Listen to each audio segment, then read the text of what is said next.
About 20 years ago, a friend of mine who is actually a very humble guy, but he has a passion for collecting classic motorcycles and classic cars. So, 20 years ago, I told him, I said, if you ever want to sell this Norton, give me first right of refusal. So, about 2 years ago, I get a call from my friend, and he says, my wife says I'm too old. It's time to get rid of the motorcycles. I shouldn't be driving them anymore. So do you still want the Norton? That's what it looked like in his garage. I said yes. So we went online and did a little research to find out what this beast is worth, and I gave him fair market value for it. I figure it's never going to go down in value. It's 50 years old, and this old classic does not have electric start.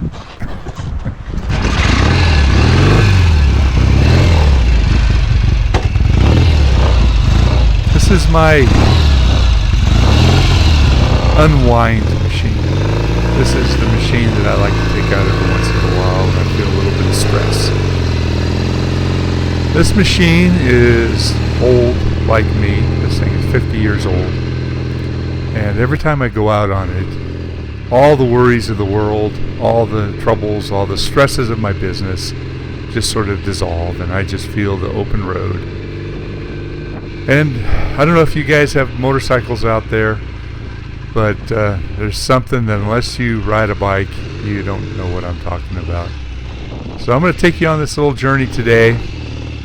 Yes, we're going to talk about trees, but I figure I wanted to share a little bit of the journey of what it's like to go on the road on an old classic motorcycle.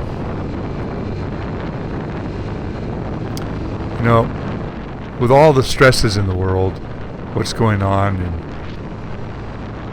Russia and the invasion of Ukraine and COVID, there's a lot of people that are really just overwhelmed with all the anxiety, including myself. When I turn on the news, it just stresses me out. So having an escape like this, I think, is really important. I don't know what you guys do to relax, but I have a lot of hobbies. But this is one hobby in particular that I just go out by myself. Hey, I don't even need to go for long trips. Just half an hour on the bike up in the mountain roads. I don't like doing it on the weekends when the traffic is real high, but on a sunny day like this, it is just so nice. I've been riding a motorcycle since I was young. Back in 1969, I bought my first motorcycle, which was just a little Honda 90, but that was my freedom machine, and that gave me the opportunity to travel. So I wanted to take you on a little trip today. Spring is here. Everything is absolutely beautiful. I hope it hasn't stopped raining yet, but it sure feels like it. So I went out in the woods and I took a trip, and I wanted to talk to you a little bit about some of the native trees that we have growing up in the region where I live. I've done this many times. I've showed you trees on my property and trees in the adjacent areas. But there's a little lake not too far from where I live called Horseshoe Lake.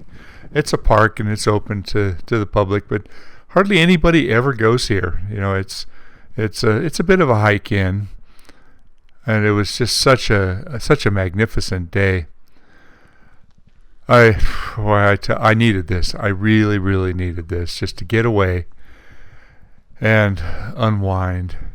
And there's a lot of beautiful oaks out here, and of the live oaks, we have 2 live oaks. Oh, this was interesting. Yes, we have mountain lions around here, and yes, once in a while I run into a mountain lion.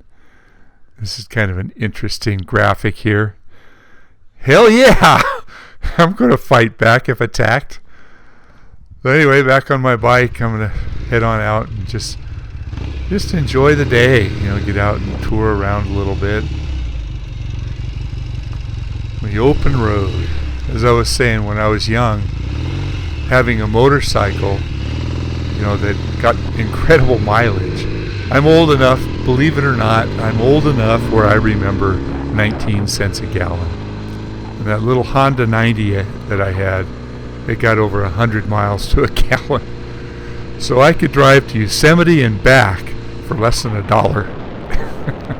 Of course, I couldn't take the freeways. I had to take the back roads, which took, a lot longer. Well, maybe it was $2 because I had to drive over Mount Hamilton. But when I was about 35, I bought a Norton 850 Commando that looked almost identical to this one. And I sold it at a time where I needed some money, and I swear I kicked myself as soon as the guy drove it off my lot. And I've always regretted just giving up that beautiful motorcycle. So when my friend offered this bike to me 20 years ago, well, he didn't offer it 20 years ago, it was just recent, I had to get it. So let's get back to the trees.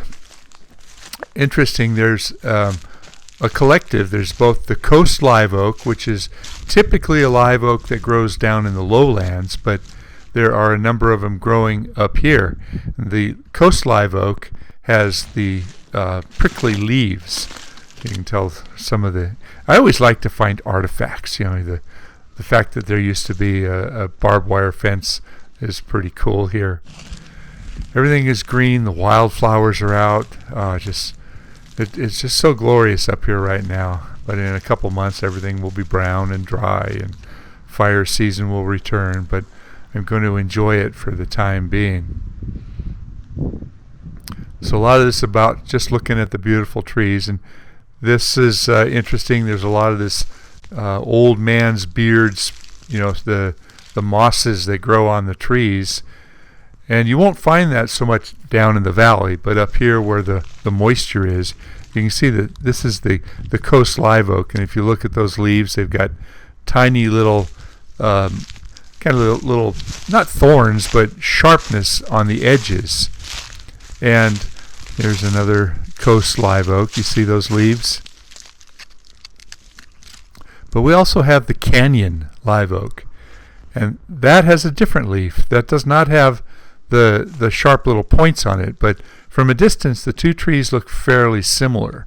So I wanted to show you one of the differences there up close and personal. And the canyon live oak, that tree can get to be so massive. I've seen them well over 100 feet tall. The buckeyes are coming out. That's another really interesting tree that grows native in our area. They're just coming back to life. This is a tree that has kind of a short leafing season because as soon as it gets hot, it goes dormant, and the trees look absolutely dead in the summertime. All the leaves turn brown. They have these big seed pods, the buckeye seed pods, that are just gorgeous. So this is typical California mountain areas, rolling hills. I think I'm at an elevation of about 2,500 feet. So back on my bike. What a wonderful day it was. I was trying to locate an area of chestnut trees. And there's a planting of chestnuts up here that I've seen before, and I was trying really hard to locate it, but I just couldn't find it. So in a future video, I've got a friend who manages these old chestnut trees. He goes in and harvests them every year, and he has a U-pick chestnut operation where people come in and gather up chestnuts and pay for them by the pound. Well, I sure hope you guys enjoyed this little trip in the Santa Cruz Mountains. It's not really tree specific, but I like to break up my videos every once in a while and show something a little bit different. I've got a lot of my viewers that are a little bit older, and maybe you used to ride and you can't ride anymore, and I hope this little tour here brings back some positive memories for you. And if you're opposed to motorcycles or have never been on a motorcycle, well, this gives you a little bit of an opportunity to see kind of what it's like. And I'm back home. This is my driveway into my little mountain retreat. I have a long downhill driveway.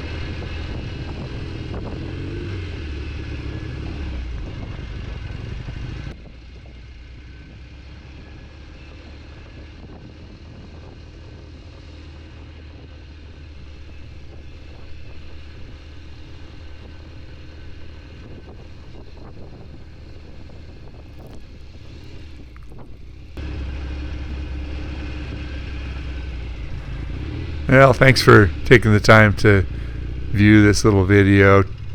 Motorcycle tour. And safely back into my workshop. This is where I work on my chainsaws. Thanks a lot. Be safe out there.